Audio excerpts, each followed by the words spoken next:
স্বাদে ভরপুর রান্নার চ্যানেলে আপনাদের অনেক অনেক স্বাগত জানাচ্ছি। নমস্কার, আমি কৃষ্ণা। আজকের আপনাদের সামনে নিয়ে এসেছি একটা নতুন ধরনের রেসিপি। আশা করি আমার ভিডিওটা আপনারা প্রথম থেকে শেষ পর্যন্ত পুরোটাই দেখবেন, আর দেখার পরে আপনাদের রেসিপিটা অবশ্যই খুবই ভালো লাগবে। আজকের রেসিপি হলো পালং পনির। এখানে 1 বান্ডেল পালং শাক নিয়ে নিয়েছি। এটাকে এবার ধুয়ে পরিষ্কার করে কেটে আমি সিদ্ধ বসিয়ে দিলাম। পালং শাকটা সিদ্ধ করার সময় গ্যাসটা অবশ্যই জোরে করে দিতে হবে। তারপর এটাকে চাপা দিয়ে কিছু সময়ের জন্য আমি সিদ্ধ করতে রেখে দিলাম। আজকের রেসিপিটার জন্য আমি নিয়ে নিয়েছিলাম এখানে 200 গ্রাম পনির।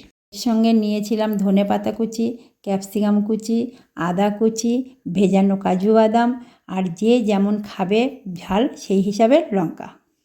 পালং শাকটা আমার এখানে সিদ্ধ হয়ে গেছে। এবার সিদ্ধ পালং শাকের ওপরে এক এক করে সব কিছু দিয়ে আমি মিক্সিতে পেস্ট করে নিচ্ছি।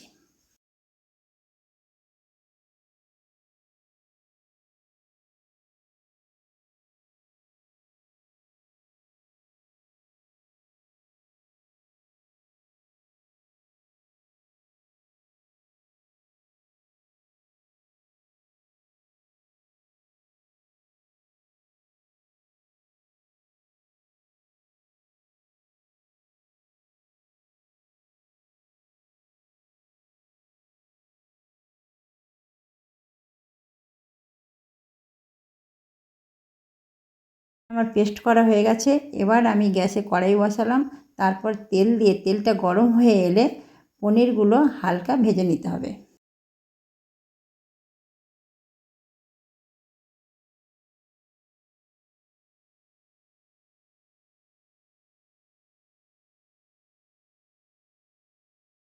আরও কিছুটা তেল আমি এতে অ্যাড করলাম। তারপর আমি তেজপাতা ফোড়ন দিলাম।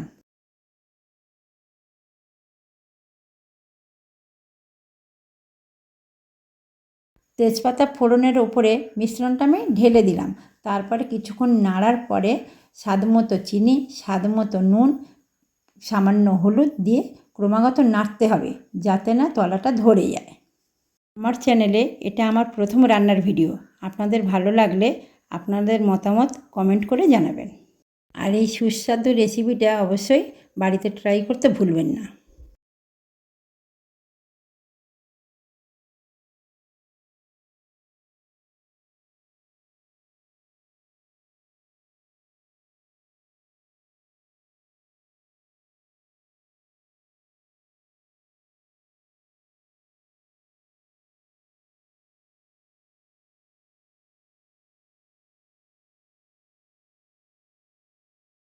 মিশ্রণটা নাড়তে নাড়তে গাঢ় কালার হয়ে এসেছে।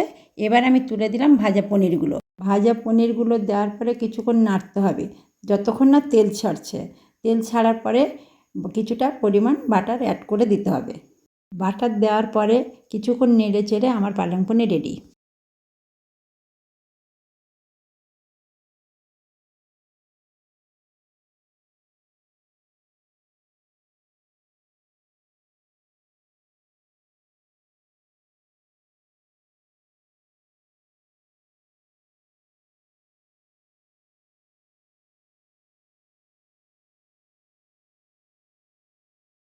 আপনারা দেখতে পাচ্ছেন এখানে সুস্বাদু পালং পনির রেডি। রেসিপিটি ভালো লাগলে লাইক, শেয়ার, সাবস্ক্রাইব করতে ভুলবেন না।